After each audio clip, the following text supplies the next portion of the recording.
and over. Audio soundbite, what do we have? 12. It just keeps going. Listen. We were in some helicopters. What we didn't know was we were north of the invasion. We were the northernmost Americans in Iraq. We were going to drop some bridge portions across the Euphrates so the 3rd Infantry could cross on them. 2 of our 4 helicopters were hit by ground fire, including the one I was in. RPG and AK-47. Wow, they were hit. Thought he was going to die. Totally thought he was going to die. Audio soundbite 13, Mr. Kane. Scary. What happens the minute everybody realizes you've been hit? We figure out how to land safely, and we did. We landed very quickly and hard, and we put down, and we were stuck. 4 birds in the middle of the desert, and we were north out ahead of the other Americans. Oh, my. Wow. I mean, that's like some serious stuff, right? I mean, that's huge. That's like one of those things that you never forget. I mean, your chopper is hit by an RPG, or it's taking RPG fire, and the fire that you're undertaking is forcing you down, and it's scary, and oh my gosh, all for the sake of news. Oh, wait a minute. No, it wasn't his helicopter. Oh, man, it wasn't his. Oh, he misremembered. He misremembered. And then he apologized for it. Audio soundbite 15. I want to apologize. I said I was traveling in an aircraft that was hit by RPG fire. I was instead in a following aircraft. We all landed after the ground fire incident and spent 2 harrowing nights in a sandstorm in the Iraq desert. This was a bungled attempt by me to thank one special veteran, and by extension, our brave military men and women, veterans everywhere, those who have served while I did not. I hope they know they have my greatest respect, and also now my apology. Wait, I'm really confused. How? So he made it up. He misremembered it and made it up. But and then he lied. He's sorry, though. But he lied even in his apology. He lied in his apology even. Because even his apology is even horrible. I can't even.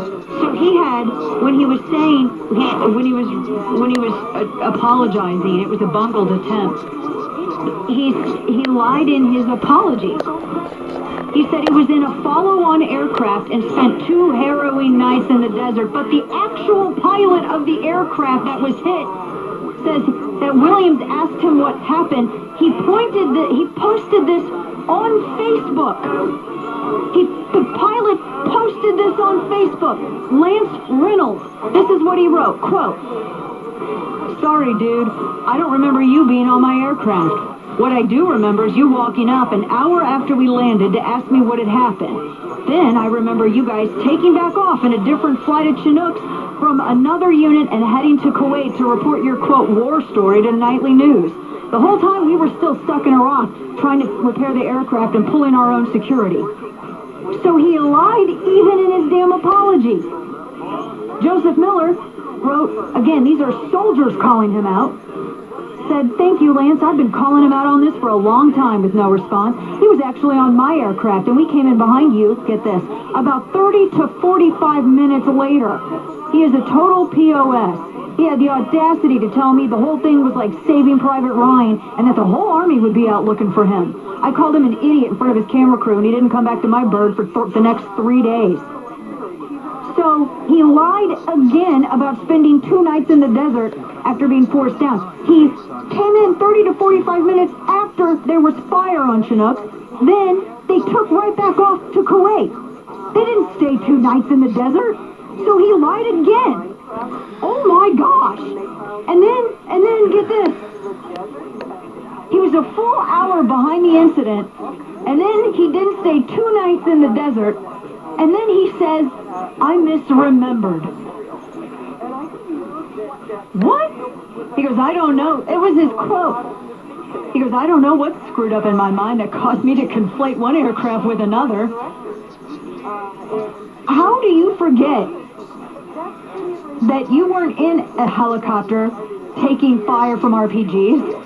I mean, it's a simple question. How do you? I can distinctly tell you about the car accident I was in when I was 11 years old. Okay, I'm going to orientate the radio the other way now. I mean, it's not misremembered. Here we go. Turn it the other way. Totally lied on that before. So that's why I recommend it. Trying to make himself.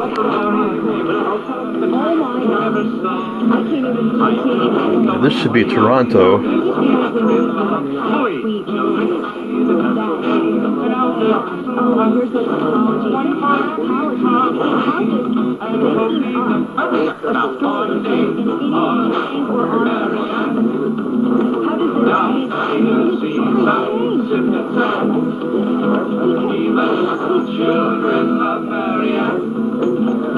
Down by the seaside,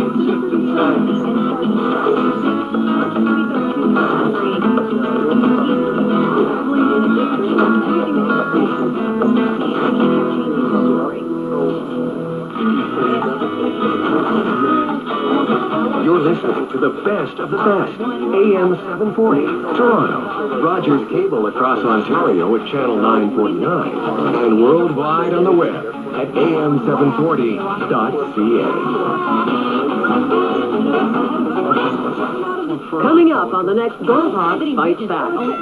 It is that day of days, Free for All Friday, the day you can never be off topic. Here are the numbers to call: 416-360-0740 or 866-740-4740. Share your thoughts with your fellow Zoomers. Have your say. Get it off your chest. Go Hawk Fights Back for you, 11 to 1. Get involved daily on Zero Radio. North. Another 45. So I can orientate it again. On the all-night jukebox. I get Tulsa. The best from Toronto's AM 740. Quote, we came under fire. We were forced down and stayed there. April 2008. He's talking at a school spring commencement ceremony for Ohio State University. The university puts out a press release, and so speak, you provide the buy it. Can't make this up, you give it to us. Orientate it back and get Toronto again. That he was in a... I've made up my mind to tell you goodbye, but I'm no good without you. You firefly. I knew from the first time I kissed you that you were the troubling kind. We're fighting to raise money for Make-A-Wish Oklahoma at Tulsa Celebrity Fight Night at the Event Center at Riverspirit Casino on Thursday, April 23rd. A black tie gala featuring cocktails, dinner, and auction, followed by 4 professional boxing matches and 2 mixed martial arts bouts. Go toe-to-toe with some of boxing's biggest celebrities and help grant the wishes of children and young adults with life-threatening medical conditions. All proceeds benefit Make-A-Wish Oklahoma. So join the fight. Get a ringside seat before they sell out at TulsaCelebrityFightNight.com. Experience shows us there's more than one way to get the job done. If you have a disability that makes it tough to get or keep a job, DRS can help. It could be new technology or doing things a different way. The solution could be easier than you think. Ask the Oklahoma Department of Rehabilitation Services about assistive technology. Go online at okdrs.gov or call 1-800-845-8476. I perform for a high school choir director who taught me to breathe from the diaphragm and sing from the heart. Speech, debate, theater, music. The performing arts teach valuable life lessons that typically aren't taught in the classroom. They help high school students learn leadership skills that prepare them to enjoy more satisfying, productive lives. Hey, I've got a question for you. Who will you perform for? This message presented by the Oklahoma Secondary School Activities Association and the high school in your community. Well, I finally did it. My student loan is totally paid off. What? What about our plan to win the lottery and start living? You know, travel the world on matching yachts, wear enough jewelry to require a bodyguard, vacation on the French Riviera, and then buy it. You know we're never going to win the lottery, right? When it comes to financial stability, don't get left behind. Get tools and tips for saving at feedthepig.org. This message brought to you by the American Institute of CPAs and the Ad Council. I'm Deidre Hall with a message about your eye health. My mother had age-related macular degeneration, or AMD, which means my family members are at greater risk. I'm Dr. Sato of Doheny UCLA. AMD is the most common cause of severe, irreversible vision loss in older adults. If a healthcare professional suspects AMD, a retina specialist can confirm the diagnosis and work with you on a treatment plan. Routine eye care can help maintain your vision. Visit geteyesmart.org for more information. This is News 102.3 KRMG.